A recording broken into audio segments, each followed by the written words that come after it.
3-year-old blind boy cries for help. Then a stray dog appears. What happens next will shock you. Thunder cracked across the darkened sky as rain poured mercilessly over Central Park. Among the ancient trees, a woman's desperate voice pierced through the storm. "Tommy, Tommy, where are you?" Sarah Miller's heart pounded against her chest as she searched frantically for her blind 6-year-old son. Just minutes ago, they had been sitting on a park bench, Tommy enjoying the sound of birds before the storm hit. She had looked away for just a moment to answer an urgent call from her employer, another warning about her frequent absences to care for Tommy. In those few seconds, her son had wandered away, drawn by what he later described as a strange, sad sound. "Mommy, I'm scared." Tommy's voice echoed somewhere in the distance, barely audible over the howling wind. Sarah ran toward the sound, her feet slipping on the wet grass. 5 years had passed since she lost her husband Michael in a tragic fire rescue mission, and the thought of losing Tommy too was unbearable. Lightning illuminated the park in harsh flashes, casting grotesque shadows through the trees. Tommy had ventured dangerously close to Turtle Pond, its waters swollen from the rain. "Please, somebody help!" Sarah screamed, her voice breaking with desperation. Then she saw it, a large shape moving swiftly through the darkness. Her first thought was fear, but as another lightning flash lit up the scene, she glimpsed a dog, its fur matted and scarred, but its movements purposeful and determined. Before she could react, the dog had already reached Tommy, who stood precariously at the pond's edge. The dog gently gripped Tommy's jacket with its teeth, carefully pulling him back from the water. As Sarah finally reached them, she saw Tommy's hand rest on the dog's wet fur, a look of wonder spreading across his face despite his fear. "An angel came, Mommy," Tommy whispered as Sarah wrapped him in her arms. "I heard it crying behind the trees, and then it found me."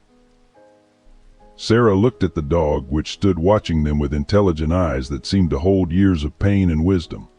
Its scarred face and thin frame told a story of hardship, yet there was something noble in its bearing, something that reminded her painfully of Michael's unwavering courage. Thunder rolled again, but this time Tommy didn't flinch. His hand remained buried in the dog's fur, and somehow Sarah knew their lives would never be the same. Life hadn't been kind to Sarah Miller since that fateful day 5 years ago when Michael, her firefighter husband, sacrificed his life saving a family from a burning apartment complex. His death left her alone with their 2-year-old son Tommy, who had been born blind due to a rare congenital condition. The weight of single parenthood crushed down on her shoulders, made heavier by the mounting medical bills and the specialized care Tommy needed. Her in-laws, the prestigious Miller family, had never fully accepted her, a middle school teacher from a modest background. Richard Miller, her father-in-law, had always viewed her marriage to Michael as beneath his son's status. After Michael's death, their subtle disapproval turned into open hostility. "You're not equipped to raise Tommy alone," Elizabeth Miller, her mother-in-law, would say during their increasingly rare visits. "He needs special care, resources that you simply cannot provide." Sarah's tiny apartment in Queens became both sanctuary and prison. Each morning began before dawn, preparing Tommy's medications, making breakfast, and getting him ready for his special education program. Her salary barely covered their basic needs, forcing her to take evening tutoring jobs while a kind elderly neighbor watched Tommy.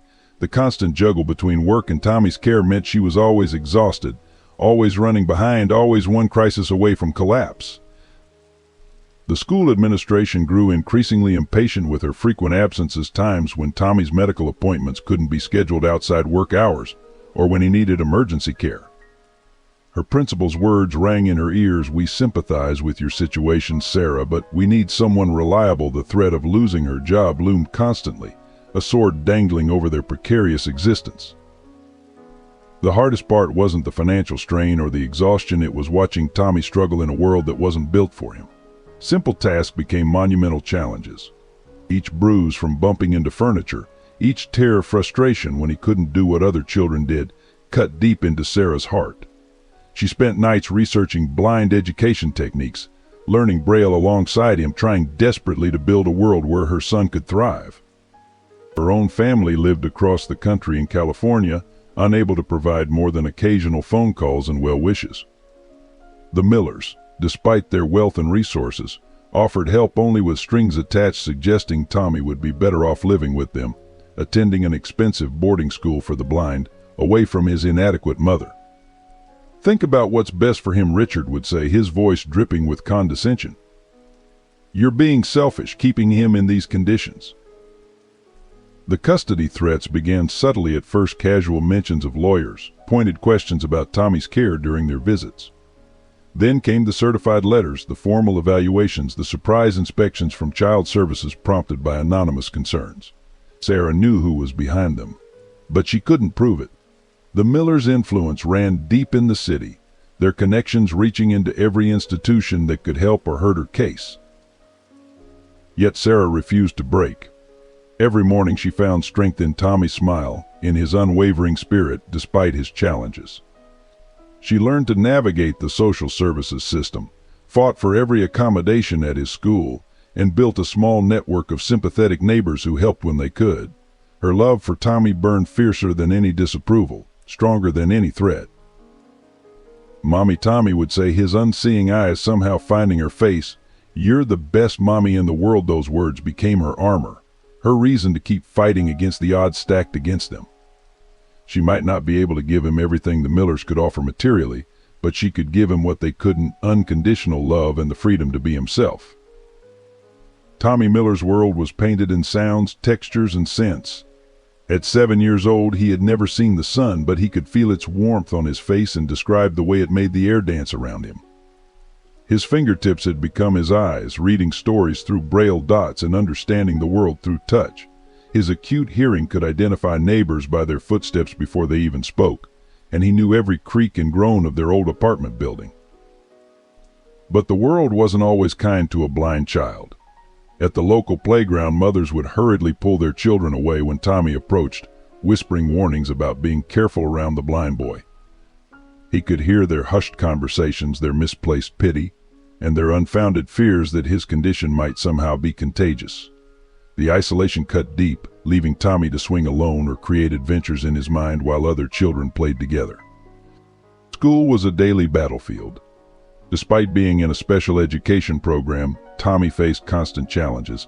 Some teachers viewed him as a burden, an interruption to their normal routine.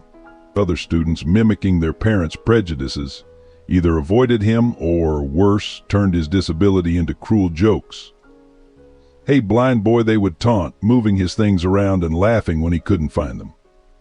The school administration often dismissed these incidents as kids being kids. Yet Tommy possessed an extraordinary spirit. While his classmates learned their ABCs through picture books, he mastered Braille with determination that amazed his therapists. His imagination soared beyond his physical limitations. In his mind, he could run faster than anyone, climb the highest mountains, and see colors through their sounds. "Blue sounds like water rushing," he would explain to his mother. "Red feels warm like hugs." The community's prejudice extended beyond the schoolyard. At the grocery store, people would talk over his head as if he couldn't understand them. "Poor thing," they would say to Sarah, "it must be so hard." Tommy would grip his mother's hand tighter, wishing they could understand that being blind didn't mean being broken. He was different, not less. His grandfather's expensive gifts, talking computers and high-tech aids, came with the weight of expectations and judgment. "If only he were living with us," Richard Miller would say within Tommy's earshot, "he could attend the finest schools for the blind." But Tommy didn't want their mansion or their prestigious schools. He wanted his mother's voice reading him stories, their small apartment where he knew every corner, and the freedom to be himself. Some nights, when the loneliness felt too heavy, Tommy would sit by his window, listening to the city's symphony car horns, distant sirens, the rustle of leaves in the park across the street. He created stories about each sound, imagining adventures he couldn't see but could feel in his heart. His mother found him there one evening, tears silently rolling down his cheeks. "Why don't they want to be my friends, Mommy?" he asked, his voice small in the darkness. Despite everything, Tommy developed an extraordinary empathy for others. He could hear sadness in voices that smiled, sense fear behind brave words, and offer comfort with a wisdom beyond his years. His music teacher discovered his gift for piano, his fingers finding emotions and melodies that moved listeners to tears. In those moments, sitting at the old piano in the school music room, Tommy wasn't the blind boy anymore, he was an artist, a creator, a soul that could see beyond sight. His world might have been dark, but Tommy filled it with his own light. Each morning he greeted the doorman with a smile that could warm the coldest heart. He named the plants on their windowsill, talking to them as he helped his mother water them. And when other children did play with him, usually newcomers who hadn't yet learned the community's prejudices, Tommy's joy illuminated the playground brighter than any sun could. Before he became Tommy's guardian, Max bore a different name and carried a prestigious badge as one of the NYPD's most decorated rescue dogs. Under Officer James Wilson's handling, he had saved countless lives, his keen sense of smell and unwavering courage making him legendary among the K-9 unit. His specialty was finding lost children, and his gentle approach with young victims earned him the nickname the Child Whisperer among the force. Everything changed during a devastating warehouse fire 3 years ago. Max had led the rescue team to a group of trapped workers, but as they were evacuating, a burning beam crashed down. Without hesitation, Max pushed young rookie Officer Martinez out of the way, taking the full impact himself. The injury left him with a severely damaged hind leg and deep scars across his face. The department's veterinarians did their best, but they determined he would never return to active duty. The transition from hero to invalid broke something in Max's spirit. Officer Wilson, facing pressure from both the department and his own family, made the difficult decision to retire Max. The plan was to keep him as a family pet, but Wilson's wife feared the injured dog might be unstable around their newborn baby. Against Wilson's wishes, she surrendered Max to a local shelter while her husband was away on assignment, leaving only a note explaining her decision. At the shelter, Max's scars and limping gait made potential adopters nervous. Children who might have loved his gentle nature were pulled away by parents worried about his size and history as a working dog. The shelter staff tried to explain his heroic past, but people only saw what they feared: a large, scarred dog with unpredictable potential. Months passed, and Max retreated further into himself, spending his days gazing through the shelter's chain-link fence at the busy street beyond. The final blow came when the shelter faced overcrowding. Despite his distinguished service record, Max was placed on the euthanasia list. The night before his scheduled appointment, during a severe thunderstorm, he managed to escape. Perhaps it was instinct, or perhaps fate, but he found himself drawn to Central Park, where he had once trained for search and rescue operations. For weeks, Max lived in the shadows of the park, avoiding dog catchers and well-meaning citizens who tried to approach him. His tactical training helped him survive, but his heart remained wounded. He watched families play, children laugh, and dogs walk happily with their owners, remembering a time when he too had a purpose, a home, a life of meaning. His injured leg meant he couldn't run as fast or jump as high as before, but his mind remained sharp. He began watching over the park in his own way, alerting park authorities through barking when he spotted dangerous situations, though he always disappeared before they could catch him. The local hot dog vendors noticed that food would go missing from their carts, but only when homeless people walked away hungry. Despite his hardships, Max never lost his fundamental nature as a protector. He would secretly follow children who wandered too far from their parents, keeping watch until they were safely reunited. His presence became an urban legend in the park, the mysterious scarred dog who appeared when needed and vanished like a shadow. Then came the stormy evening when he heard a child's cry, Tommy's cry, and something awakened in his heart. In that moment, Max found what he had been waiting for: a chance to be needed again, to protect again, to love again. The morning after the storm, Max appeared on their apartment building's doorstep, his scarred face and watchful eyes drawing concerned looks from residents. Tommy, however, recognized him immediately by his distinct footsteps. "Mom, it's my angel from the park," he exclaimed, his hands reaching out instinctively. The dog approached with remarkable gentleness, allowing Tommy's small fingers to explore his face, never flinching even when they traced his scars. Sarah watched with a mixture of gratitude and apprehension. "Tommy, we can't keep him," she said softly, already calculating their tight budget. "We barely manage as it is, and a dog needs food, veterinary care." But her words trailed off as she witnessed something extraordinary. Tommy, usually hesitant in new environments, was walking confidently with his hand resting on Max's back, the dog instinctively adjusting his pace to the boy's steps. "He helps me see," Mommy Tommy explained, his face glowing with joy. He tells me when to step up or down, just like your voice does indeed. Max was gently nudging Tommy's leg before each curb, stopping at intersections and positioning himself between the boy and any approaching pedestrians. It was as if he'd been trained for this very purpose. The building manager, Mr. Peterson, emerged from his office with a stern expression. "Mrs. Miller, that dog can't stay here. Building policy strictly prohibits pets, especially large breeds." He eyed Max suspiciously, noting the scars and slight limp. "Besides, it could be dangerous. Look at those scars, clearly been in fights." Tommy's grip on Max's fur tightened. "He's not dangerous," he protested, tears forming in his unseeing eyes. "He saved me. He's my friend." Max responded by gently licking Tommy's hand while maintaining a respectful distance from others, his behavior impossibly dignified despite his rough appearance. Sarah found herself torn between her son's happiness and the practical realities of their situation. The last thing they needed was trouble with the building management or additional expenses. "Tommy, sweetheart," she began, kneeling beside him, "I know you love him, but we have to think practically. Where would he sleep? How would we afford his food?" "He can share my room and my food," Tommy insisted, his voice trembling with emotion. "Please, Mom. He makes the darkness less scary." The simple honesty of his words struck Sarah deeply. She had spent years trying to help Tommy navigate his world of darkness, and here was this dog doing it naturally, instinctively. Over the next few days, despite Sarah's attempts to discourage him, Max remained a constant presence outside their building. He never caused trouble, never barked unnecessarily, and seemed to vanish whenever animal control came by. Each morning he was there to greet Tommy, and each evening he watched from a distance as they entered the building. The turning point came during Tommy's piano practice at school. Usually Sarah had to leave work early to walk him to his lesson, straining her already tenuous relationship with her employers. But that Thursday, running late from a staff meeting, she arrived to find Tommy already safely at the music room with Max lying patiently outside the door. "He walked me here, Mom," Tommy explained excitedly. "He knows the way. He stopped at all the right places and kept me safe from the construction on Madison Avenue." The music teacher confirmed, watching the remarkable scene, the dog guiding Tommy with incredible care and awareness, better than many human guides she'd seen. Still, Sarah resisted. "We just can't, Tommy," she repeated, though her resolve was weakening.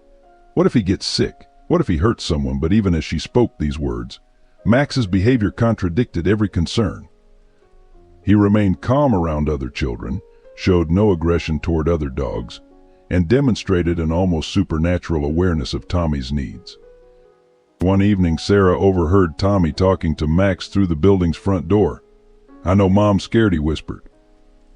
"Ever since Dad died, she's scared of losing things, but I'm not scared when you're here. You make the world bigger for me." Max's soft whine in response carried such understanding that Sarah felt tears welling in her eyes. That night, watching Tommy sleep peacefully for the first time in months, Sarah made her decision. They would find a way to make it work, whatever it took. Because sometimes she realized love and healing come in unexpected forms, even in the shape of a scarred, limping dog who had somehow found his way to their door. News of Sarah's decision to keep Max spread through the neighborhood like wildfire, igniting a firestorm of opposition. The morning after Max officially moved in, Sarah found a petition taped to her door, signed by 12 neighbors demanding the dangerous animal be removed from the building immediately. The signatures included Mrs. Henderson from 4 Billion, who had always been kind to Tommy, and the Rodriguez family who used to watch him after school. The building's monthly residents meeting turned hostile. "What if it attacks our children?" demanded Mrs. Peterson, the manager's wife, clutching her toddler closer. "Those scars tell a story that dog's been in fights." Others chimed in with their concerns. "It could have rabies. What about our property values? It's probably aggressive. Just look at its size." Sarah stood alone at the podium, trying to explain Max's gentle nature, but her voice was drowned out by the angry murmurs. The situation worsened when someone anonymously reported them to animal control. Officers began making regular visits, responding to calls about an aggressive stray, even though Max was now legally registered to Sarah. Each time they found no evidence of aggression, but the constant scrutiny wore on Sarah's nerves. Parents at Tommy's school joined the crusade. "Keep that beast away from the playground," snapped Jennifer Watson, the PTA president, when Sarah brought Tommy to school with Max. "What if it mistakes our children for prey?" She circulated emails warning parents about the dangerous dog situation, encouraging them to complain to the school board. The school principal, Dr. Roberts, called Sarah into his office. "While we sympathize with Tommy's situation," he said, choosing his words carefully, "we can't have a dog on school premises. It's a liability issue." When Sarah explained that Max helped Tommy navigate safely, Dr. Roberts suggested more traditional solutions like a human aid, something their insurance would never cover. Even Tommy's special education teacher, M.S. Brown, expressed concerns. "I understand he helps Tommy," she said during a parent-teacher conference, "but what message are we sending to other students? That it's okay to bring stray animals to school." The irony of teaching inclusion while practicing exclusion seemed lost on her. The local coffee shop where Sarah sometimes took Tommy for weekend treats posted a "No Dogs Allowed" sign, though they'd previously welcomed service animals. The owner avoided Sarah's eyes when she questioned the policy change. "It's just business," he mumbled. "Other customers don't feel safe." The campaign of ostracism affected Tommy deeply. Playdates were canceled. Birthday party invitations dried up. Parents he'd known since preschool crossed the street to avoid walking near Max. "Why do they hate him, Mom?" Tommy asked one evening, his voice small. "He's never hurt anyone." Indeed, throughout all the controversy, Max's behavior remained impeccable. He stayed close to Tommy, ignored provocations from other dogs, and maintained a dignified calm even when people hurled insults or threats. His obvious devotion to Tommy and careful attention to the boy's safety spoke louder than any defense Sarah could offer. The final straw came when Sarah received a letter from the building's management company. Due to numerous complaints and safety concerns, it read, "You must remove the animal within 30 days or face eviction proceedings." The letter cited building bylaws about dangerous breeds and community safety, though Max's breed was unidentifiable due to his mixed heritage. That evening, as Sarah read the letter with trembling hands, she heard Tommy in his room talking to Max. "Don't worry," he was saying. "Mom won't let him take you away. You're family now." The dog's head rested in Tommy's lap, his eyes watching the door as if standing guard against the world's cruelty. Sarah realized they were fighting more than just fear of a dog. They were fighting prejudice, ignorance, and the human tendency to reject anything different or scarred. Max's physical appearance had become a mirror for people's own fears and biases, while his true nature, gentle, protective, intelligent, was ignored by all except those who took the time to know him. As she watched Tommy navigate their apartment with newfound confidence, his hand resting lightly on Max's back, Sarah made a decision. They wouldn't give up. Just as she had fought for Tommy's rights and dignity, she would fight for Max's place in their family. Because sometimes she realized the most important battles are fought not just for ourselves, but for those who cannot speak in their own defense. The first hint of a darker threat emerged on a quiet Sunday afternoon in Central Park. Sarah noticed a well-dressed man photographing Max from behind a tree. When confronted, he claimed to be a professional dog photographer, but his expensive suit and evasive manner set off alarm bells. Max, usually calm around strangers, stood rigidly between the man and Tommy, a low growl rumbling in his throat. Days later, Sarah began receiving strange phone calls. "That's quite a special dog you have," the unknown caller would say, "or how much would it take for you to part with him?" Each call came from a different number, but the voice remained the same, smooth, professional, with an undertone of menace. Sarah started screening their calls, but the persistence of the inquiries left her uneasy. During Tommy's piano lessons, a woman in business attire approached Sarah in the waiting area. "I represent a private collector," she said quietly, opening a briefcase filled with cash. "He's very interested in unique dogs, especially those with special abilities. Name your price." When Sarah firmly declined, the woman's polite smile hardened. "Everyone has a price, Mrs. Miller. Better to sell willingly than lose him another way." Max's behavior changed subtly. He became more vigilant, especially during their walks.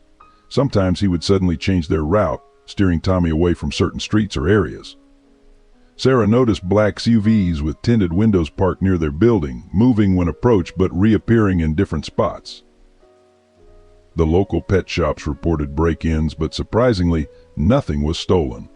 The owners found only evidence that someone had gone through their customer records.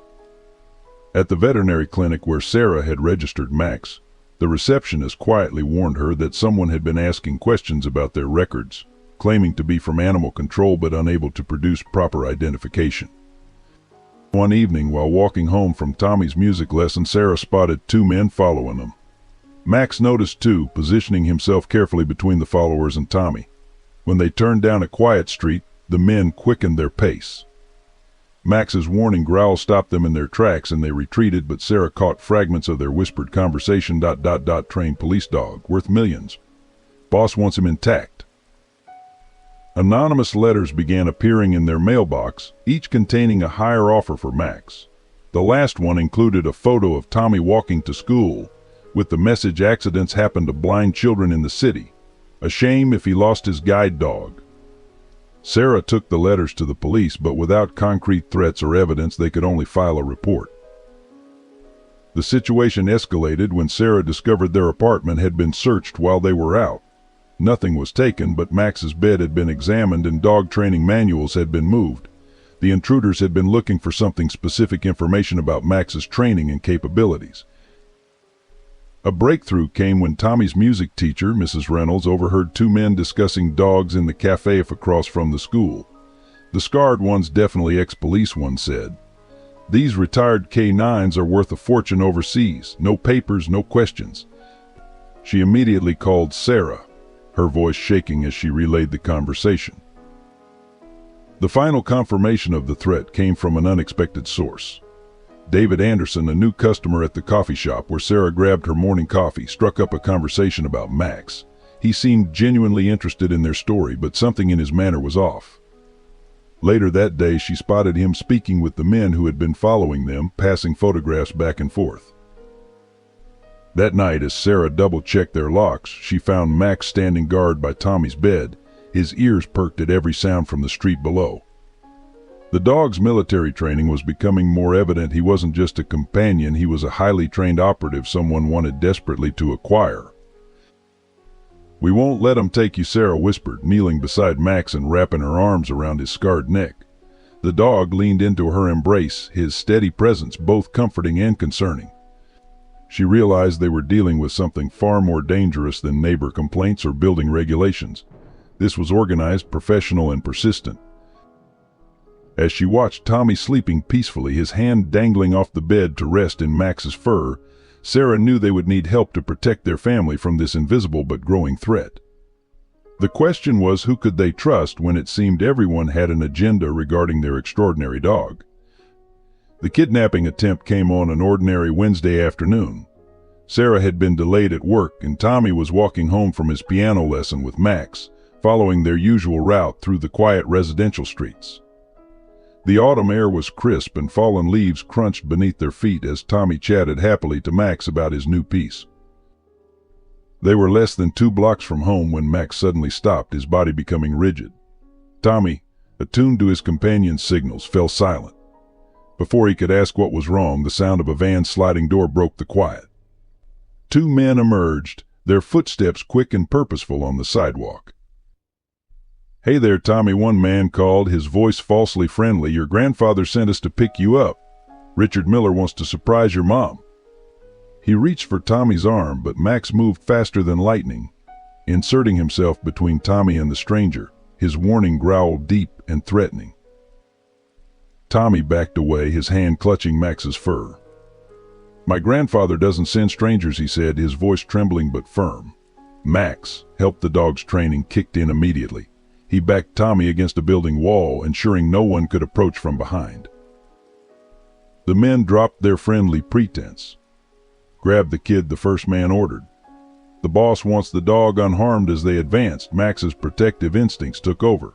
He launched himself at the first attacker, his powerful jaws clamping down on the man's arm, drawing blood and a howl of pain. The second man pulled out a taser, but Max was too quick. He knocked the weapon away with a precise strike, years of police training evident in his movements. Then he began barking not his usual protective growl, but a specific pattern of sharp, loud barks that echoed through the street. Mrs. Anderson, watering her plants on her second-floor balcony, heard the commotion. Recognizing Tommy and seeing the struggle, she immediately called 911. "Someone's trying to kidnap the blind Miller boy," she shouted into the phone. Corner of Maple and 4th. The first attacker, clutching his bleeding arm, stumbled back toward the van. Forget the kid just grabbed the dog, but Max stood his ground, his body pressed protectively against Tommy's legs, his scarred face fierce with determination. Every time they tried to circle around, Max would snap and lunge, keeping them at bay while maintaining his protective position. Tommy, despite his fear, remained remarkably calm, trusting completely in Max's protection. He could hear the men's frustrated cursing, the sound of approaching sirens, and Max's continuous warning growls. The dog's fur beneath his fingers was rigid with tension, but his presence was steady and reassuring. Sarah, alerted by Mrs. Anderson's frantic call to her cell phone, arrived just as police cars screamed around the corner. The would-be kidnappers fled to their van, but not before one of them shouted back, "This isn't over. That dog's worth more than you know." The police gave chase to the van while Sarah ran to Tommy, gathering him in her arms. "Are you hurt? Did they touch you?" she demanded, her voice shaking. Tommy shook his head, his hand still firmly gripped in Max's fur. "Max protected me, Mom." He knew they were lying about grandfather. Officer Jenkins, taking their statement, was particularly interested in Max's behavior. This wasn't random, he noted, watching the dog maintain his protective stance even as he allowed Sarah to check Tommy for injuries. The dog's responses were tactical, military, or police trained, and they seemed more interested in him than the boy. As they walked the final blocks home, surrounded by police escorts, Sarah noticed how Max continuously scanned their surroundings, his body tense and alert. Even after they were safely inside their apartment, he positioned himself by the door, watching, waiting, prepared for any threat. That night, after Tommy had finally fallen asleep, Sarah found Max still awake, his eyes fixed on the bedroom door. She sat beside him on the floor, wrapping her arms around his scarred neck. "You saved him," she whispered, tears falling into his fur. "You saved my baby." Max leaned into her embrace, but his vigilant posture never relaxed. The attempted kidnapping marked a turning point. It was no longer just about keeping a beloved pet. They were protecting a member of their family who had proved willing to risk his life for them. And somewhere out there, someone was willing to go to dangerous lengths to take him away. The attempted kidnapping gave Richard and Elizabeth Miller the ammunition they'd been waiting for. 2 days after the incident, Sarah received a hand-delivered letter from Preston Associates, the Millers' high-powered law firm.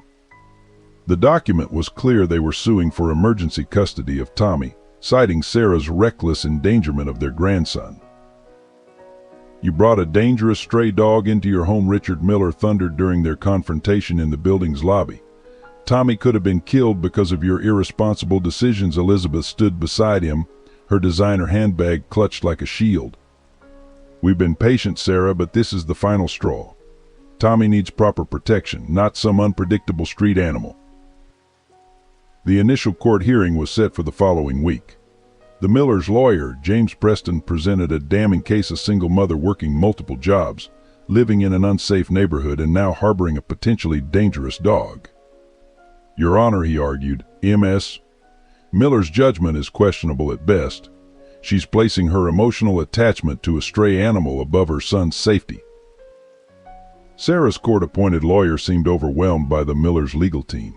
They presented testimonies from neighbors about Max's aggressive behavior, carefully edited security footage showing him growling at strangers, and expert opinions about the dangers of keeping former police dogs as pets. The fact that Max had actually protected Tommy was twisted into evidence of his violent tendencies. "Consider the pattern," Preston told the judge. "First, Mrs. Miller refuses to accept help from Tommy's grandparents. Then she endangers him by keeping an untrained attack dog. Now Tommy's been targeted by criminals. The Millers can provide round-the-clock security, private tutors, and the best medical care available." The worst blow came when Child Protective Services arrived for an unannounced inspection. They found Sarah's apartment spotless, but cited concerns about Max's presence. While the dog appears well behaved, their report noted, the potential risk to a vulnerable child cannot be ignored. Tommy, required to speak with a court-appointed child psychologist, desperately defended his mother and Max. "They're trying to take me away from my family," he sobbed during one session. "Max isn't dangerous, he's my best friend, my eyes. Please don't let him separate us." The psychologist noted his deep attachment to both Sarah and Max, but the Millers' lawyers argued this emotional dependency was unhealthy. The custody battle took its toll on their already strained finances. Sarah's savings dwindled as she tried to hire a better lawyer. She started missing more work for court appearances and meetings with social workers. The Millers, sensing her vulnerability, made their offer they would drop the custody suit if Sarah voluntarily sent Tommy to their preferred boarding school for the blind without Max. "Think about Tommy's future," Elizabeth urged during a mediation session. "Our grandson deserves the best education, the best opportunities. You can visit him on holidays." The suggestion of such limited access to her son made Sarah physically ill, but the mounting legal pressure was becoming overwhelming. Their only ally in the family, Michael's younger sister Rachel, finally spoke up. "This is wrong," she told her parents. "Michael would never want Tommy taken from Sarah. He chose her as his wife, as Tommy's mother, despite your disapproval. Are you really honoring his memory by trying to destroy the family he loved?" The Millers responded by cutting Rachel out of their will. Their determination to gain custody seemed to grow stronger with each passing day. They hired private investigators to document Sarah's every move, looking for any mistake they could use against her. When they discovered she'd been late picking Tommy up from school twice in 1 month due to work obligations, they immediately filed it as evidence of neglect. Through it all, Max remained a steady presence, seemingly understanding the gravity of the situation. He stayed closer to Tommy than ever, his protective instincts heightened by the constant tension. At night, Sarah would find them together in Tommy's room, the boy sleeping peacefully with his hand in Max's fur, while the dog maintained his vigilant watch. The court battle was far from over, but with each passing day, Sarah felt her grip on her small family weakening. The Millers' resources seemed infinite, their influence far-reaching. Yet every time she considered giving in, she would watch Tommy and Max together, the perfect understanding between them, the way Max anticipated Tommy's every need, the absolute trust and love they shared, and she knew she had to keep fighting, no matter the cost. The final notice came on a rainy Thursday morning.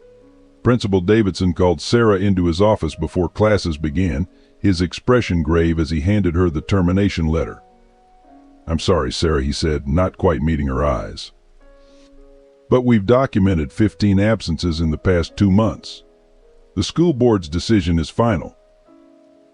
Sarah stared at the letter, her hands trembling. Each absence was carefully listed: court appearances, meetings with social workers, Tommy's emergency doctor visits, and the days she'd been late due to police interviews about the kidnapping attempt. The school had been patient at first, but even their sympathy had limits. "What about my students?" she asked, thinking of her 6th grade class preparing for their end-of-year tests. "They need consistency right now." Principal Davidson shuffled papers on his desk uncomfortably. "We've arranged for a permanent substitute. Your severance package includes 3 weeks' pay, and of course we'll provide a reference." Walking through the empty hallways one last time to clear out her classroom, Sarah felt the weight of defeat pressing down on her. The colorful posters she'd created, the reading corner she'd furnished with her own money, the wall of student artwork, all of it had to be packed away. Her colleagues avoided eye contact as she carried boxes to her car, though she noticed Mrs. Thompson, the math teacher, quietly slipping a card into her final box. The timing couldn't have been worse. The custody battle had drained their savings, and their health insurance, crucial for Tommy's ongoing medical care, would end with the month.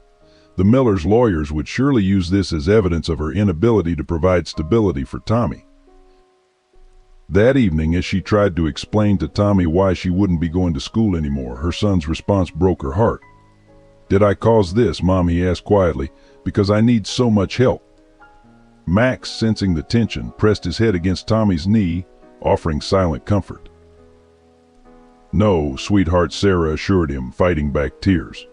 "None of this is your fault. We're just going through a rough patch, but we'll figure it out." She didn't tell him about the past due rent notice, or that she'd started skipping meals to make their food stretch further.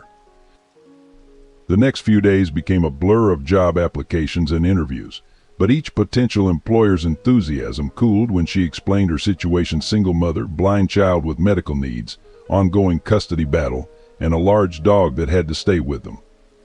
"We'll keep your resume on file" became a familiar dismissal.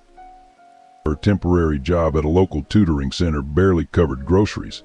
The evening shift at a nearby diner meant leaving Tommy alone with Max for hours, though the dog proved more reliable than any babysitter, alerting neighbors if Tommy needed help. Still, Sarah knew it was only a matter of time before the Millers' investigators discovered her working 2 jobs, leaving Tommy unsupervised. The final blow came when their landlord served them with an eviction notice. "Your lease requires stable employment," he explained apologetically. "And frankly, the legal drama is making other tenants nervous. You have 30 days to vacate." That night, after Tommy was asleep, Sarah sat on their small balcony, finally allowing herself to break down. Max found her there, pressing his warm body against her legs as she sobbed. "I'm failing them," she whispered into his fur. "I'm failing both of them." The next morning she found an envelope had been slipped under their door. Inside was a check from Rachel, Michael's sister, with a note: "Michael would want me to help. Don't you dare refuse. This is for Tommy." The amount would cover 3 months' rent, but accepting it felt like admitting defeat. Sarah's pride warred with necessity as she stared at the check. She thought of Tommy's medical bills, the mounting legal fees, the dwindling food in their pantry. Max watched her with his intelligent eyes, as if understanding the weight of her decision. Finally, she pulled out her phone and called Rachel. "Thank you," she said, her voice rough with emotion. "But I need more than money. I need help fighting back." Rachel's response was immediate. "I thought you'd never ask. Meet me tomorrow. I think I know something about what's really going on with these custody threats." As she hung up, Sarah felt a glimmer of hope for the first time in weeks. They had lost so much: her job, their security, their peace of mind, but they hadn't lost each other. And sometimes she realized accepting help wasn't admitting defeat, it was finding the strength to keep fighting. The revelation about David's true identity came through an unexpected encounter at Rachel's apartment. Sarah had arrived for their planned meeting, only to find Rachel in intense conversation with a tall, scarred man who looked startlingly familiar. Max's reaction was immediate and unusual. Instead of his typical protective stance, the dog's tail wagged in recognition. "Sarah," Rachel said carefully, "I'd like you to meet James Wilson, Max's former handler from the K9 unit." The man stood slowly, his face etched with emotion as he watched Max. "Though lately I've been going by David Anderson while investigating the dog trafficking ring that's been targeting him." Sarah's mind raced back to all the times she'd seen David watching them in the park, at the coffee shop, during Tommy's piano lessons. "You've been following us," she said, her voice tight with anger and confusion. "All this time you were watching us." Wilson nodded grimly. "I had to make sure Max was safe. When my wife gave him away without my knowledge, I spent months tracking him down. By the time I found him with you and Tommy, I'd uncovered something much bigger: an international operation stealing trained service dogs for private security firms overseas." Rachel interjected. "James came to me when he recognized Max in the park with Tommy. He knew about Michael's death in the warehouse fire. He was there that day." Her voice softened.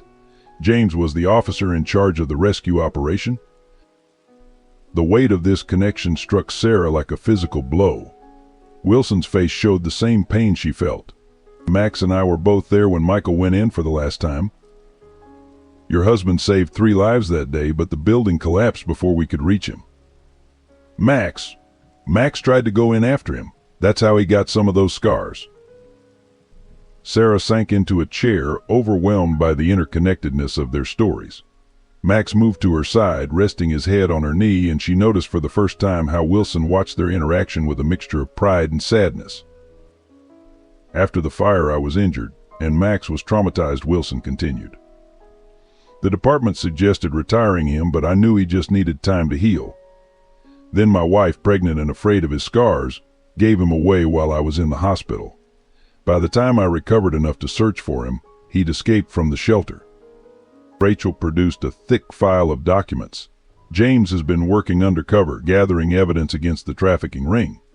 But there's more to this than just stolen dogs. She hesitated, looking at Wilson. Tell her what you found about Richard Miller's connection.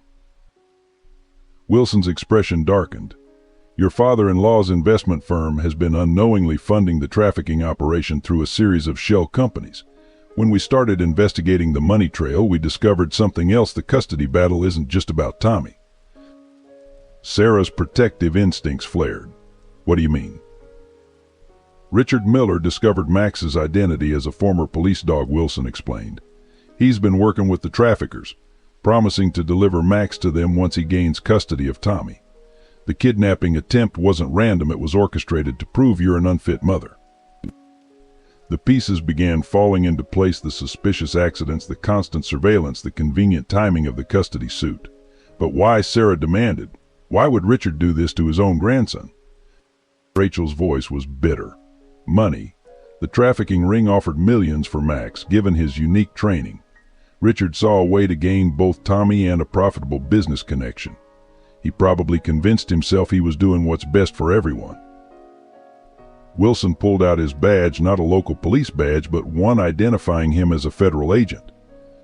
We've been building a case against the trafficking ring for months. Max is our key to bringing down the entire operation, but we needed to keep him safe without tipping our hand. That's why I stayed in the shadows, watching over your family. Sarah thought of all the times she'd felt watched, protected by an unseen presence. The night of the kidnapping attempt, those weren't random police sirens, were they?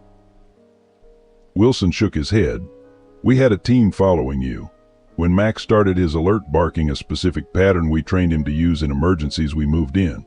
He remembered his training perfectly. Pride tinged his voice as he looked at his former partner. So what now? Sarah asked, her hand instinctively finding Max's fur. How do we protect Tommy and Max from both the traffickers and his own grandfather? Wilson leaned forward, his face serious. We're ready to move on the trafficking ring, but we need your help. Richard Miller doesn't know I'm involved, doesn't know about the federal investigation. If we play this right, we can protect your family and bring down the entire operation. But it means taking a risk, Rachel added softly. It means using the custody hearing to expose everything, the trafficking, Richard's involvement, all of it. Are you willing to do that? Sarah looked at Max, who had moved to sit between her and Tommy's empty chair, still protecting, still faithful.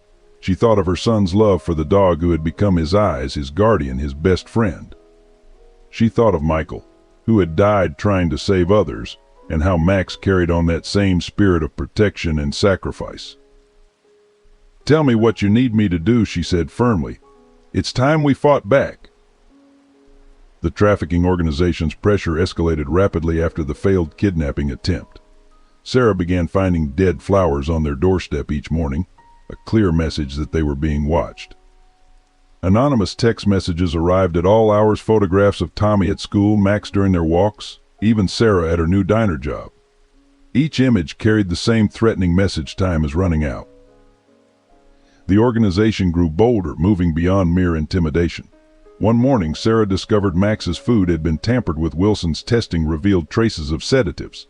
They had to start keeping Tommy and Max indoors after dark when suspicious vehicles began circling their block repeatedly. The building's security cameras mysteriously malfunctioned on multiple occasions, always coinciding with attempts to breach their apartment. They're getting desperate, Wilson explained during a tense meeting in Rachel's apartment. Our investigation is closing in, and they know it. Max is their most valuable target, a fully trained police dog worth millions on the international market. He spread out surveillance photos showing men in suits meeting with Richard Miller outside his office building. Your father-in-law promised to deliver Max through legal means, but the organization's losing patience. Sarah's new job at the diner became a nightmare of constant vigilance. Strange men would sit for hours ordering nothing but coffee, watching her every move. Her manager found threatening notes demanding information about her schedule. One night, while closing up, she discovered all 4 tires of her car had been slashed. The message was clear: they could reach her anywhere. The organization even infiltrated Tommy's school.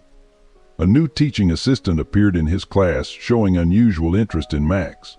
Wilson's background check revealed she was connected to known trafficking operatives. The school administration, already wary of Max's presence, proved unhelpful when Sarah raised concerns. We can't investigate every employee based on a parent's paranoia, the principal dismissed. Rachel's own investigations revealed the frightening scope of the operation. They've got people everywhere, she reported grimly. Police, private security, even animal control. They're building a network to trap you legally and illegally. She had discovered multiple false complaints filed against Max, each designed to create a paper trail supporting his removal from Sarah's custody. The worst incident came during one of Tommy's piano lessons.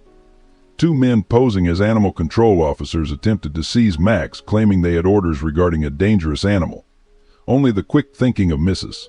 Reynolds, who recognized them from Wilson's warning photos, prevented the abduction. She triggered the fire alarm, creating enough chaos for Sarah to get Tommy and Max to safety. Their apartment no longer felt secure.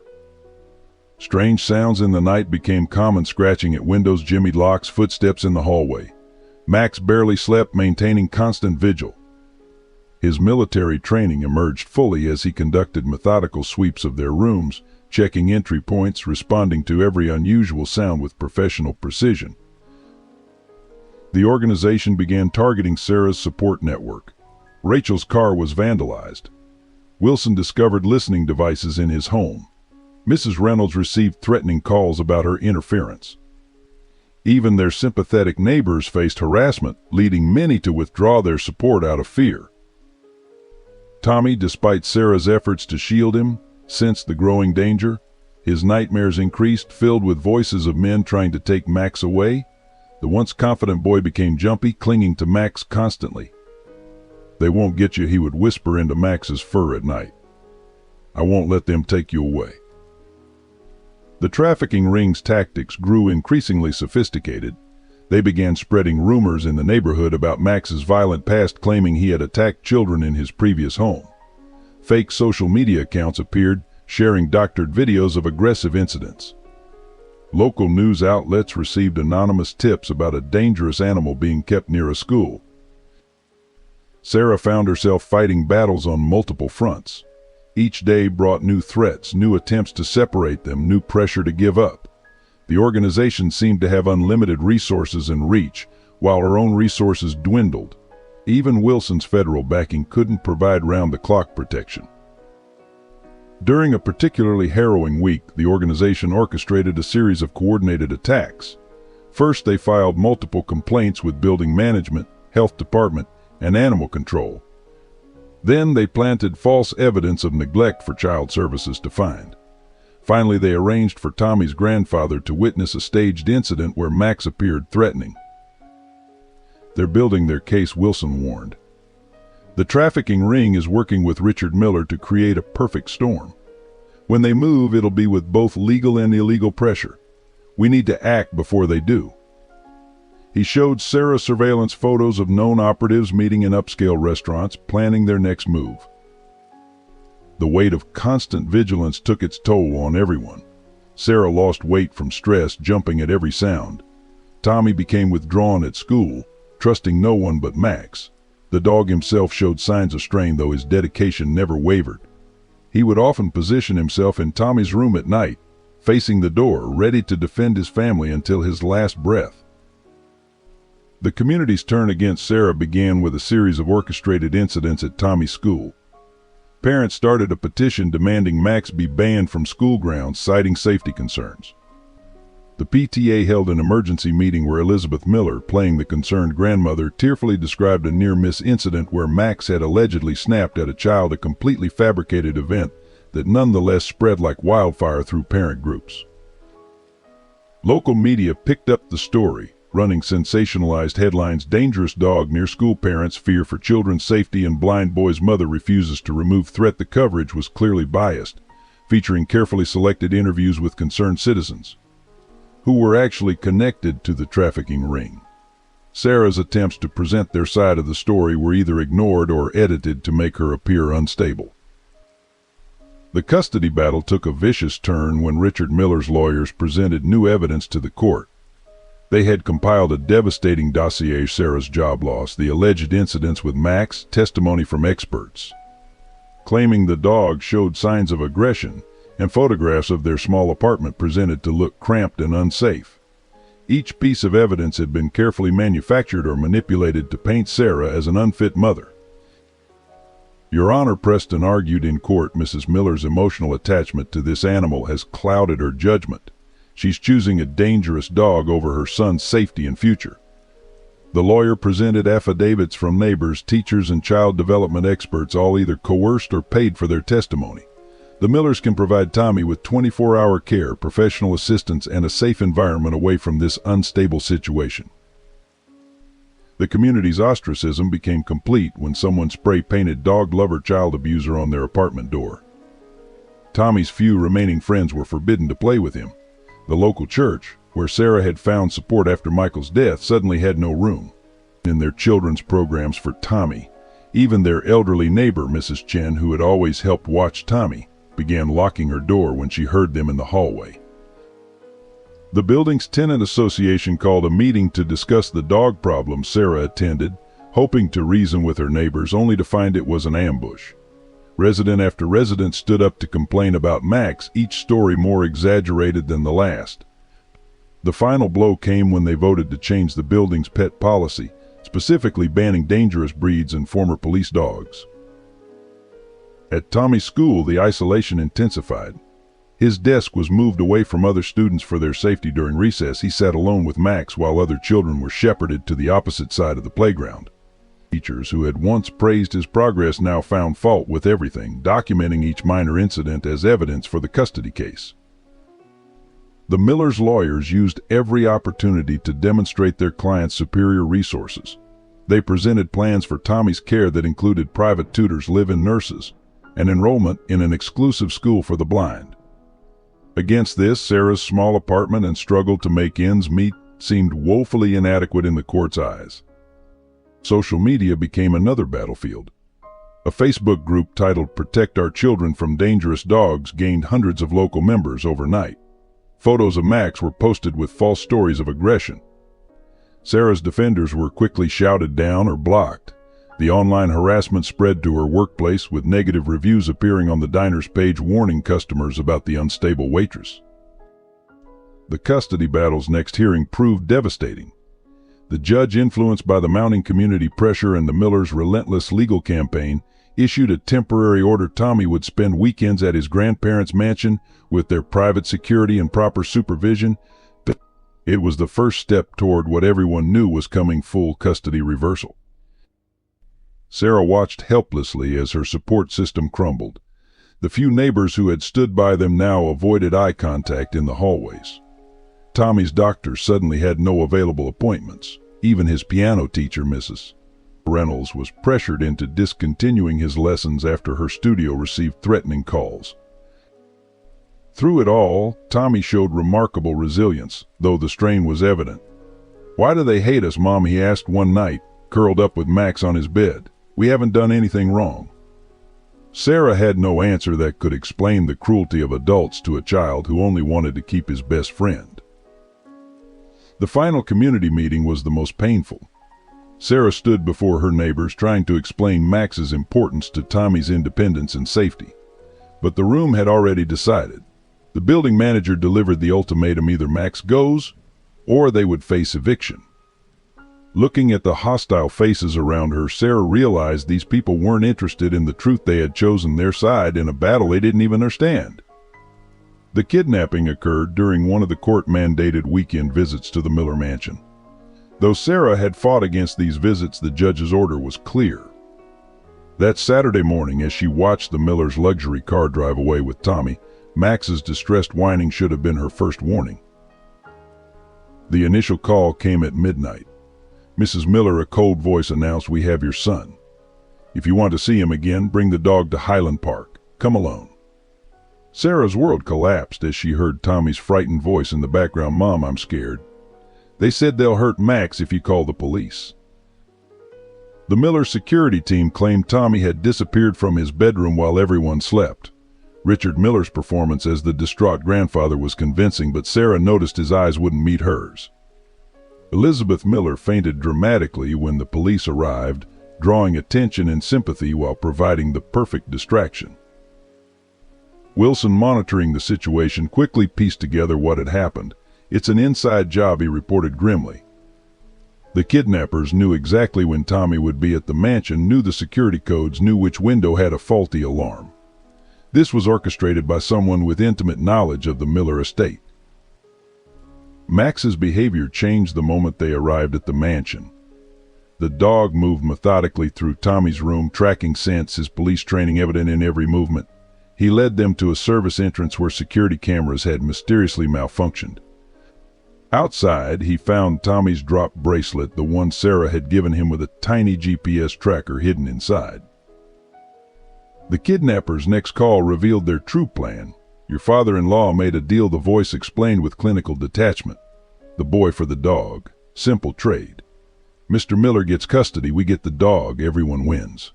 Except you, of course." The laugh that followed chilled Sarah to her bone. Racing against time, Sarah and Wilson followed Max as he tracked Tommy's scent through the city's darkened streets. The dog moved with singular purpose, ignoring distractions, focused entirely on finding his young charge. His training as a search and rescue dog emerged fully as he led them through a maze of abandoned warehouses. The trail led to the industrial district, where empty buildings loomed like shadows against the night sky. Max's behavior became more urgent, his tracking more intense. They found signs of Tommy's presence, a shoe print here, a disturbed dust pattern there. The kidnappers had moved quickly but not carefully enough to evade a trained police dog. Sarah's heart nearly stopped when they heard Tommy's cry echo through the empty streets. Max froze, ears forward, every muscle tense. The sound came again, a child's voice, frightened but brave. "I won't tell you anything about Max. You're bad people." The kidnappers had chosen their hideout carefully, an abandoned textile factory with multiple exits and clear sightlines. Wilson spotted at least 4 armed men patrolling the perimeter. Through a dirty window they could see Tommy tied to a chair, surrounded by men in expensive suits who looked more like corporate executives than criminals. Richard Miller's expensive car was parked behind the building, confirming their suspicions about his involvement. Sarah heard his voice through a broken window, discussing terms with someone. "Once we have custody, the dog is yours. My lawyers have already prepared the papers showing Sarah abandoned both Tommy and the animal." The kidnappers' organization became clear as more vehicles arrived, sleek black SUVs with tinted windows. Men in tactical gear unloaded equipment, preparing for what they assumed would be a simple exchange. They had planned for every contingency except one. They had underestimated the bond between a boy, his mother, and a dog who would die to protect them. Tommy, despite his fear, remained defiant. Sarah could hear him through the windows, refusing to reveal details about Max's training even as his grandfather demanded answers. "He's not just a dog," Tommy shouted. "He's my best friend, and you're trying to hurt him." Max's training and protective instincts merged as he analyzed the situation. His behavior shifted from tracking to tactical assessment, moving silently through shadows, identifying entry points and threats. Sarah realized the dog wasn't just finding Tommy, he was planning a rescue. Max's rescue operation began with extraordinary precision.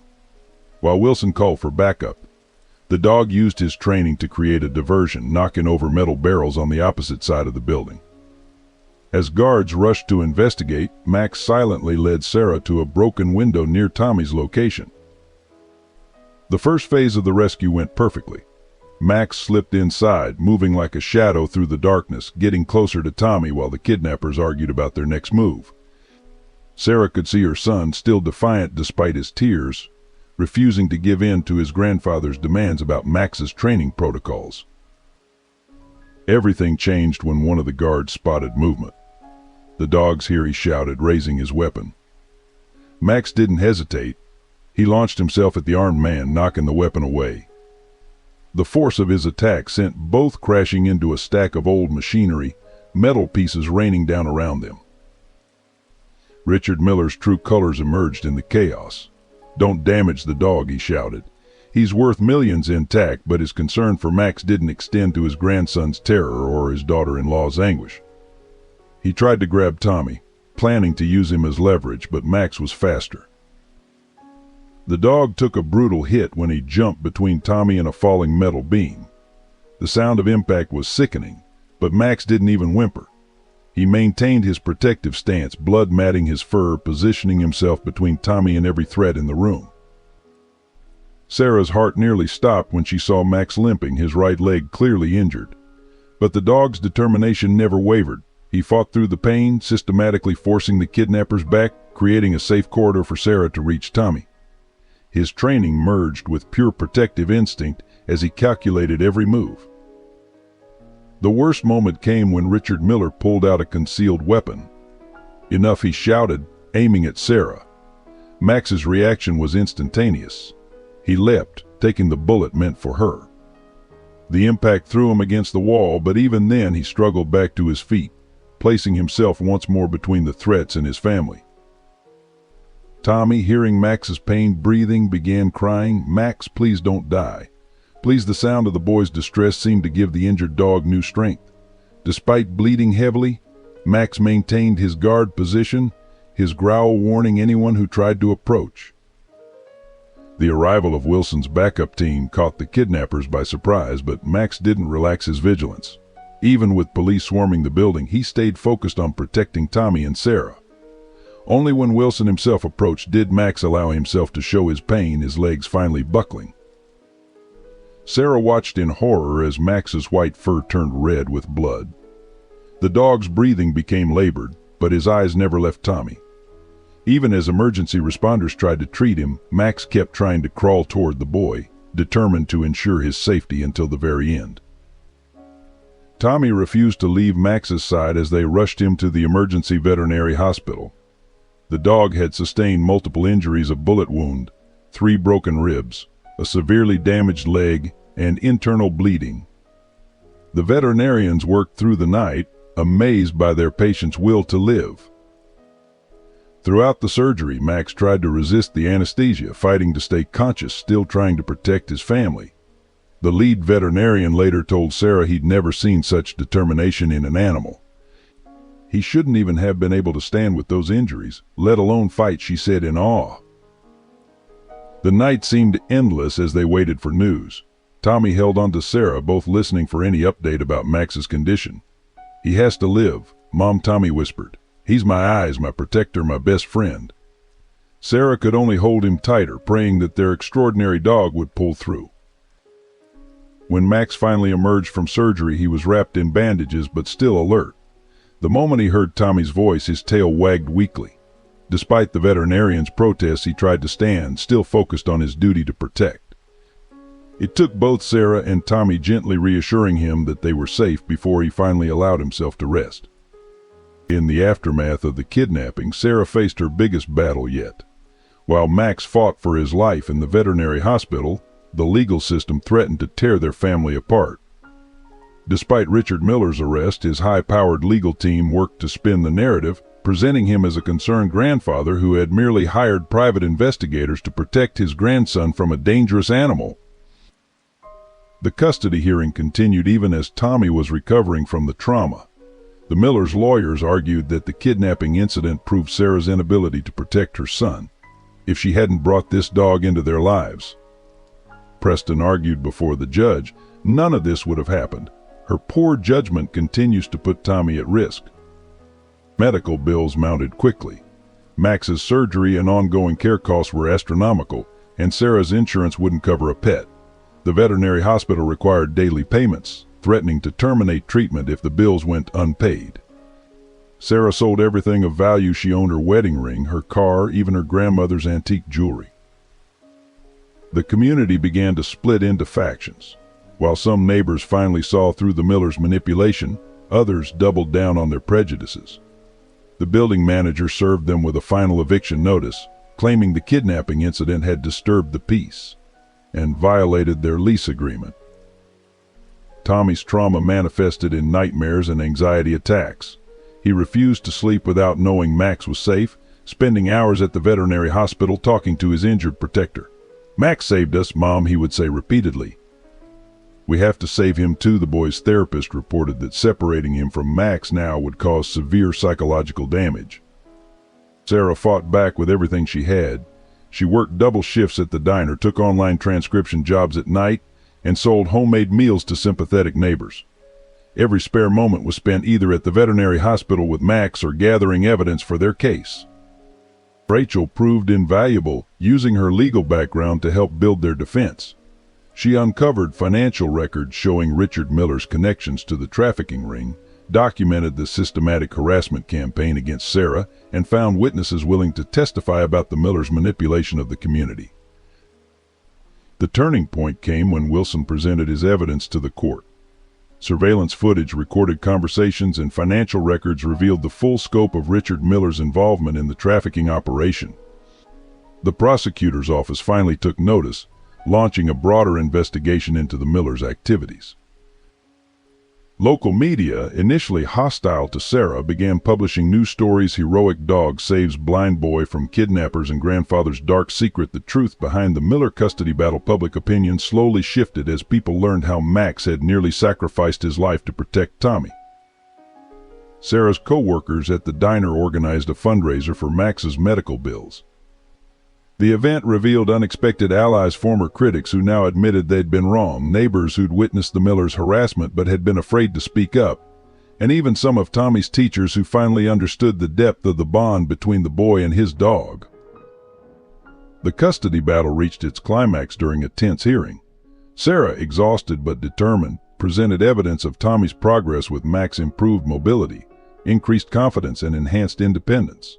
Child psychologists testified about the emotional damage of separating them, but her most powerful argument came from Tommy himself. "Max isn't just a dog," Tommy told the judge, his voice clear and strong. "He's the one who helps me see the world. He protects me, guides me, and loves me. My grandfather tried to hurt him because he wanted money, but Max never stopped protecting me. Please don't take away my best friend." The veterinarians testified about Max's extraordinary recovery, driven by his need to return to Tommy.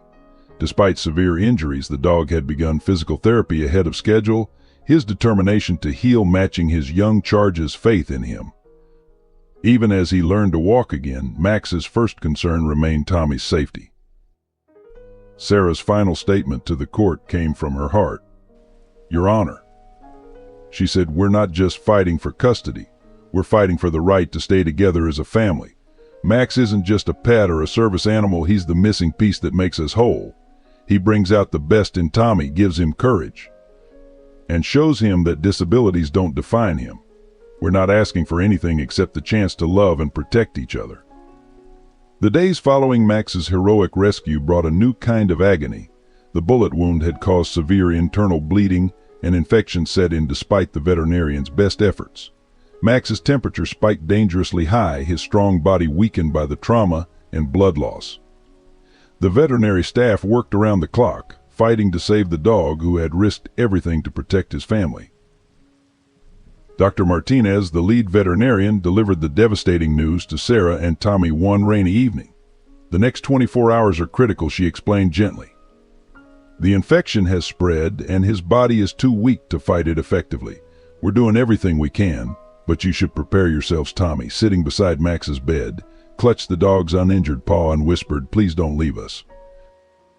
The sight of Max, once so strong and proud, now connected to tubes and monitors, broke Sarah's heart. His scarred face was partially hidden by an oxygen mask, and his powerful body lay unnaturally still.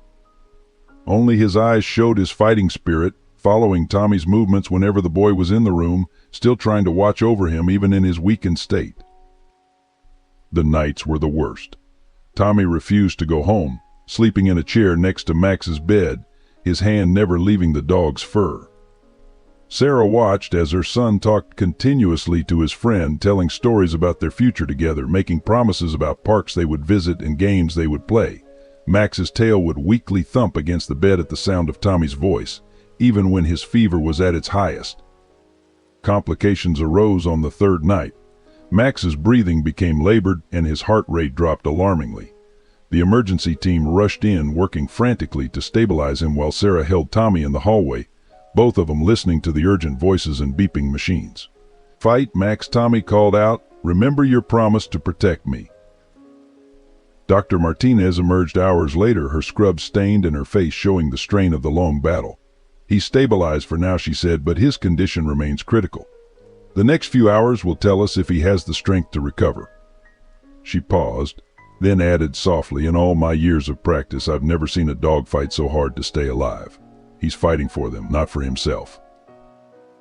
Wilson visited daily, bringing his experience with injured K-9 officers to help with Max's care. He would sit with his former partner, talking about their old cases, reminding Max of his training to never give up. "You've got a new mission now, buddy," he would say, his voice rough with emotion. "That boy needs you. Stay strong." The infection finally broke on the 5th day, but Max remained weak. His injuries had taken a severe toll, and the veterinarians worried about permanent damage to his leg. Yet even as he struggled to recover, his protective instincts never wavered. When Tommy had a nightmare during one of his bedside vigils, Max somehow found the strength to lift his head and whine softly, trying to comfort the boy despite his own pain. Sarah spent every spare moment between work shifts at the veterinary hospital, watching the incredible bond between her son and his guardian. She saw how Max would rally whenever Tommy was present, how he would fight against the sedatives to stay alert when the boy was talking to him. The dog's determination to survive matched Tommy's absolute faith in his recovery. As the days turned into weeks, Max's condition remained precarious. Each small improvement was celebrated, each setback met with renewed determination. The veterinary staff began calling him the miracle dog, amazed by his will to live and his constant awareness of Tommy's presence. Even in his weakest moments, Max's eyes never lost their protective watch over the boy who had given him a reason to keep fighting. While Max fought for his life in the veterinary hospital, Sarah received the news she had been dreading. The court had called an emergency hearing to review Tommy's custody in light of recent events. Despite Richard Miller's arrest, Elizabeth Miller's lawyers had filed a separate petition for immediate temporary custody, arguing that Sarah's financial strain from Max's medical bills made her unable to provide adequate care for Tommy. The hospital bills had indeed become overwhelming. Each day brought new charges: specialized antibiotics, multiple surgeries, round-the-clock nursing care. Sarah's savings were depleted, and she had already maxed out 3 credit cards. The veterinary hospital's management, though sympathetic, began making noises about transferring Max to a less expensive facility, one that lacked the specialized care he desperately needed.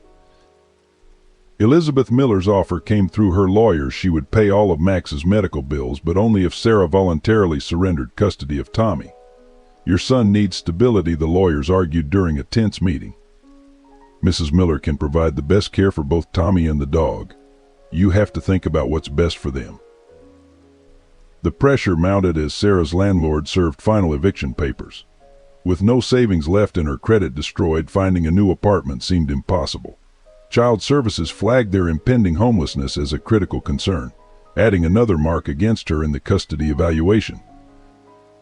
Tommy, sensing his mother's distress, tried to be brave. "We can live in a smaller place, Mom," he said one night at the hospital, his hand resting on Max's sleeping form. "I don't need toys or new clothes, I just need you and Max." His words, meant to comfort, only highlighted the impossible choice Sarah faced. The custody evaluator's report painted a devastating picture. It detailed Sarah's financial instability, the trauma Tommy had experienced during the kidnapping, and the ongoing security concerns. While acknowledging the strong bonds between Tommy, Sarah, and Max, it suggested that Elizabeth Miller's wealth and resources might better serve Tommy's needs. Sarah's lawyer, overwhelmed by the Millers' legal team, suggested a compromise: shared custody, with Tommy living primarily with his grandmother while having regular visits with Sarah and Max. "It might be the best deal we can get," he advised grimly. "Otherwise, you risk losing everything." The night before the custody hearing, Sarah sat in Max's hospital room, watching Tommy sleep in the chair beside the dog's bed. Max, despite his weakness, kept his eyes fixed on the boy, his protective instinct undiminished by pain and injury. The sight of them together, her brave, blind son and his faithful guardian, made the choice impossibly harder. Elizabeth Miller made one final attempt to sway Sarah, appearing unexpectedly at the veterinary hospital. "Be reasonable," she urged, her voice soft but insistent. "Tommy needs more than love. He needs resources, opportunities, security. I can give him everything you can't. and Max will receive the best veterinary care money can buy. The custody hearing loomed like a dark cloud, but Sarah's problems multiplied. The veterinary hospital required a substantial payment to continue Max's treatment. Tommy's special education program needed tuition fees she couldn't afford. Her new job was threatening termination due to her constant absences for court appearances and hospital visits. Each night, Sarah would hold Tommy as he cried himself to sleep beside Max's hospital bed, promising him that somehow they would stay together. But in the quiet hours, watching Max fight for his life while Tommy's future hung in the balance, she wondered if her love for them was enough to overcome the crushing weight of reality. The community's judgment reached its crescendo during Max's hospitalization. Local media fed stories by Elizabeth Miller's PR team painted Sarah as a mother who prioritized a dog over her child's welfare. Mother drains family resources on injured dog while son needs care, read one particularly cruel headline. Social media exploded with harsh comments, many from people who had never met them. Tommy's school became a battleground of whispered conversations and pointed stares. Parents openly discussed Sarah's poor choices at pickup time, questioning how she could waste money on veterinary bills when Tommy needed new educational equipment. The PTA president sent a mass email suggesting parents reconsider allowing their children to associate with Tommy, citing concerns about unstable home circumstances. Even the veterinary hospital staff began showing signs of judgment. While the medical team remained dedicated to Max's care, administrative staff made increasingly pointed comments about payment arrangements. Perhaps it would be kinder to consider more. Final options, the hospital manager suggested, avoiding Sarah's eyes. The bills are only going to increase.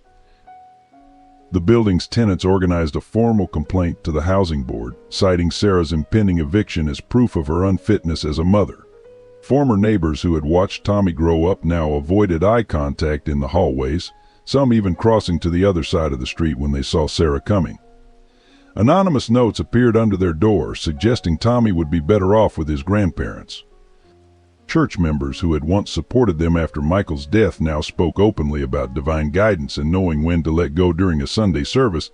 The pastor used their situation as an example in his sermon about misplaced priorities, though he didn't name them directly. The message was clear: Sarah was failing as a mother by refusing to give up Max. The final blow came during a parent-teacher conference where Tommy's teachers, once supportive, presented a unified front of concern about his emotional dependency on Max. They suggested that separation from the dog might be in Tommy's best interest. Ignoring years of progress and independence the pair had achieved together, the school counselor recommended professional intervention to help Tommy develop more appropriate attachments. Local business owners who had known them for years began refusing service. The diner where Sarah worked faced angry calls demanding her termination for being an irresponsible mother. Regular customers requested different servers, leaving 0 tips when forced to sit in her section. Even Tommy's favorite ice cream shop, where Max had always been welcomed, put up a prominent "No Dogs Allowed" sign. The community's harsh judgment peaked at a town hall meeting called to discuss public safety concerns regarding injured animals near schools. Though Max wasn't mentioned by name, speaker after speaker rose to denounce irresponsible pet owners who endanger our children. Sarah sat through it all, holding Tommy's hand, feeling the weight of hundreds of condemning eyes. The truth emerged in a shocking revelation during Richard Miller's bail hearing. As Wilson presented evidence to the court, a familiar name kept appearing in the financial records: Robert Miller, Michael's younger brother, who had vanished from family gatherings shortly after Michael's death. The documents showed Robert as the mastermind behind the entire dog trafficking operation. Sarah's hands shook as she read through Wilson's report. Robert, who had always been the perfect son in Richard's eyes, had used his father's business connections to build an international network of stolen service dogs. The operation specialized in acquiring highly trained police and military dogs, selling them to private security firms for enormous profits. Robert was always jealous of Michael, Rachel explained, piecing together the family history. Michael chose love and public service while Robert followed Dad into business. But when Michael died a hero, Robert couldn't stand living in his dead brother's shadow. The trafficking operation had become his way of proving himself to their father, turning his brother's dedication to service into a profitable venture. Wilson's investigation revealed more disturbing connections. Robert had been monitoring Sarah and Tommy since Michael's death, waiting for an opportunity to exploit the situation. When Max appeared in their lives, Robert recognized the dog's potential value immediately. He had orchestrated everything: the community pressure, the custody battle, even Tommy's kidnapping. The evidence was damning.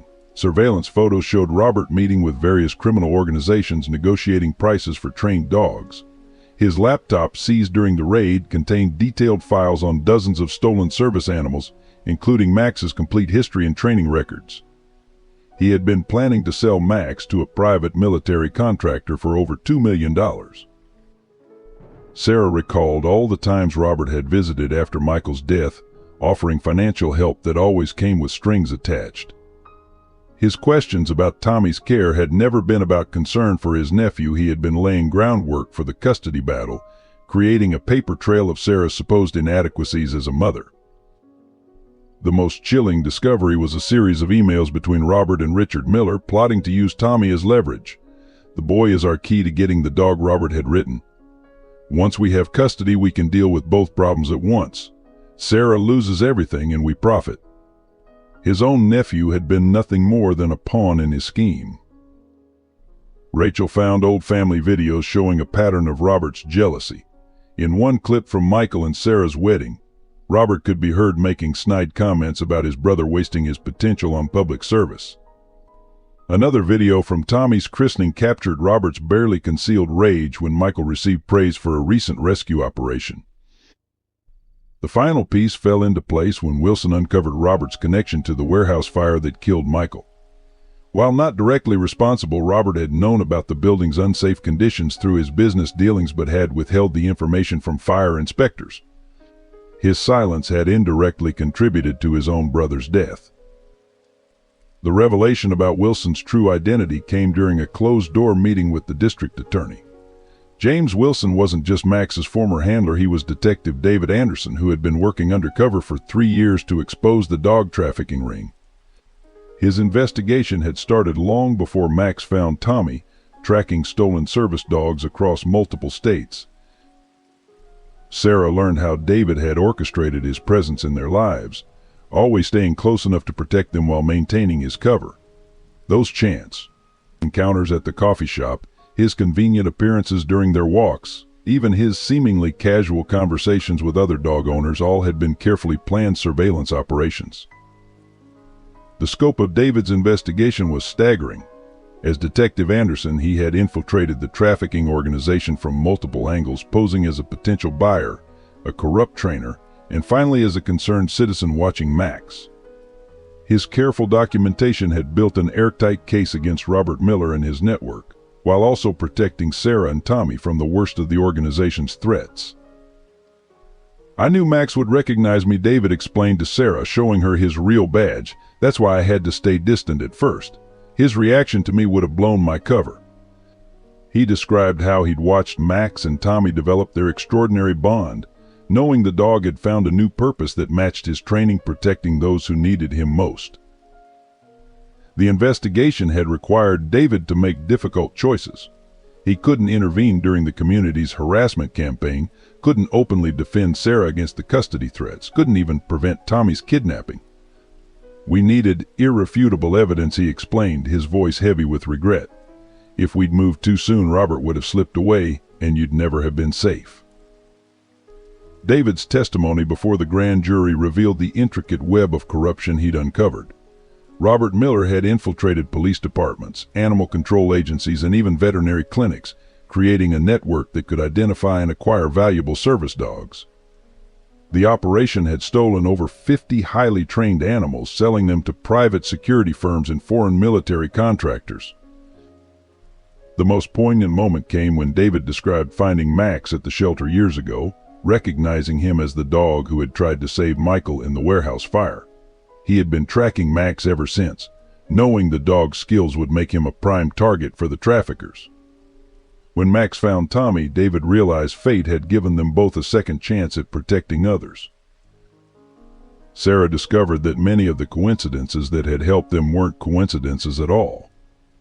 The neighbor who had witnessed Tommy's kidnapping attempt, the coffee shop owner who had warned her about suspicious customers, even the sympathetic nurse at the veterinary hospital, all had been part of David's undercover team, positioned to protect her family while gathering evidence. As Detective Anderson, David had also been investigating the warehouse fire that killed Michael, suspecting it was connected to the trafficking ring. His dedication stemmed partly from guilt. He had been the one who initially trained Max for police work, and he felt responsible for the dog's well-being. Watching Max become Tommy's guardian had brought his mission full circle. The truth about Sarah's struggles emerged in waves as Detective Anderson's investigation became public. Local newspapers, which had once condemned her, now ran detailed exposes of Robert Miller's trafficking operation and the systematic harassment campaign against Sarah's family. Security camera footage showed paid actors staging incidents with Max, while emails revealed coordinated efforts to turn the community against them. The neighbors who had shunned them were horrified to learn how they'd been manipulated. Mrs. Chen, their elderly neighbor, broke down in tears when she discovered the concerned citizens who had warned her about Max were actually Robert's hired intimidators. The building manager, confronted with evidence that he'd been bribed to pursue the eviction, publicly apologized to Sarah at an emergency tenant meeting. Tommy's school faced its own reckoning. Records showed Robert Miller had made substantial donations to influence staff against Sarah. The principal, deeply shamed by his role in the harassment, organized a special assembly to welcome Tommy and Max back. Teachers who had criticized Sarah now understood how the dog's presence had dramatically improved Tommy's independence and learning. The PTA parents who had led the campaign against Max were mortified to learn they'd been unwitting pawns in Robert's scheme. Jennifer Watson, who had been most vocal in her criticism, arrived at Sarah's door with tears in her eyes and a handwritten apology. She discovered that the incident reports about Max's aggression had been completely fabricated. Local businesses that had banned them now displayed welcome Max signs in their windows.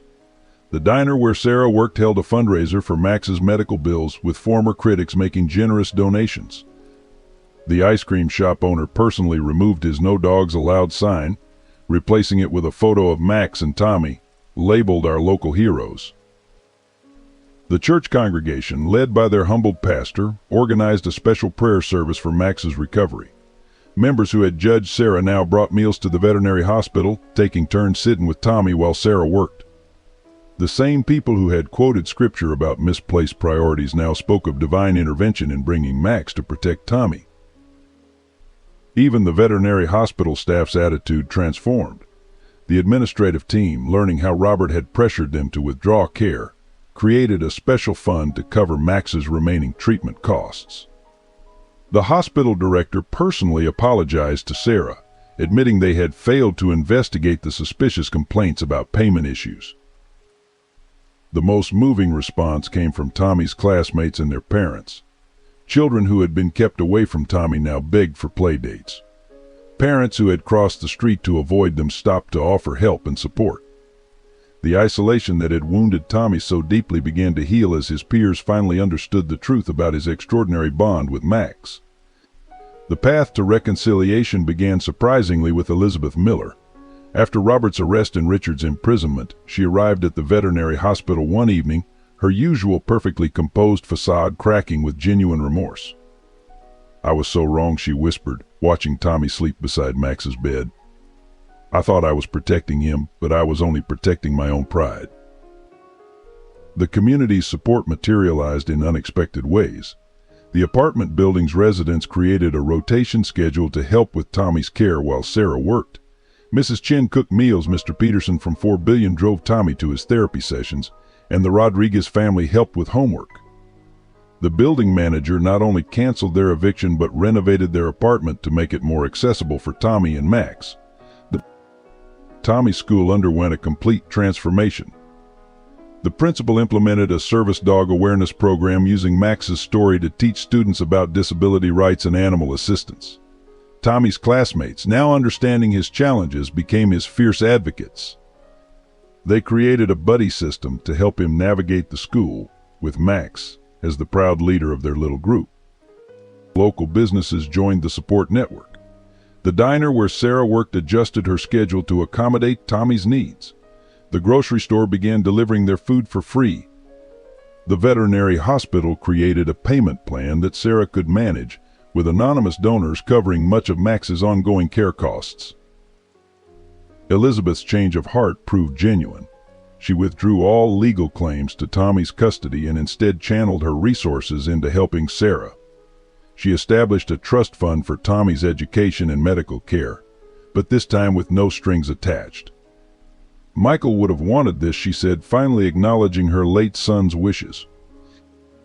The most touching gesture came from Tommy's classmates' parents. They organized a surprise home renovation while Sarah and Tommy spent a weekend at the veterinary hospital with Max. The apartment was transformed with adaptive technologies for Tommy's independence, a special area for Max's recovery, and new furniture throughout. The project brought together people who had once shunned them, working side by side to right their wrongs. Rachel coordinated with Detective Anderson to establish a support foundation for families with service animals, using the Miller family's restitution money as initial funding. The foundation would ensure that no other family would face the challenges Sarah had endured, providing legal support, medical care for service animals, and community education. The transformation extended to the wider community. Local media outlets, which had once vilified them, now featured positive stories about service animals and disability rights. The town council passed new regulations protecting service animals and their families, officially naming it Max's Law, in honor of their brave guardian.